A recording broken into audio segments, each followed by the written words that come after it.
Dalam hidup kita, kita mesti diajar untuk sentiasa rasa cukup supaya kita tak jadi tamak. Sebab kalau kita jadi orang yang cukup, itulah orang yang kaya. Kalau kita sekadar kaya, yang kaya belum tentu cukup. Sebab itu kita minta kepada Allah untuk kita dapat hidayah, petunjuk dan kecukupan dalam hidup. InsyaAllah hati kita sentiasa tenang. Kita baca doa ni sama-sama. Bismillahirrahmanirrahim. Allahumma inni as'alukal huda wat tuqa wal afafa wal ghina. Kita minta kepada Allah, Ya Allah, aku mohon petunjukmu. Aku mohon sifat ketakwaan. Aku mohon sifat iffah supaya aku dapat jaga kehormatan.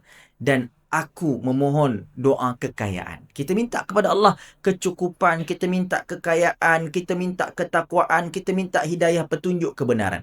Orang yang sentiasa baca doa ni setiap hari, hidupnya sentiasa aman. Dia kaya jiwa, dia tenang hati dan dia tak akan cemburu dengan kenikmatan dunia yang sementara. Dia hanya cemburu dengan amal ibadah ahli saleh yang sentiasa menyembah kepada Allah Subhanahu wa taala. Jadi amalkan doa ni hari-hari. Allahumma inni as'alukal huda wat tuqa wal afafa wal ghina. Allahumma inni as'alukal huda wat tuqa wal afafa wal ghina. Jadikan zikir, jadikan ulangan harian. Hidup kita sentiasa berubah, hidup kita jadi cantik. Amalkan, pasti mustajab.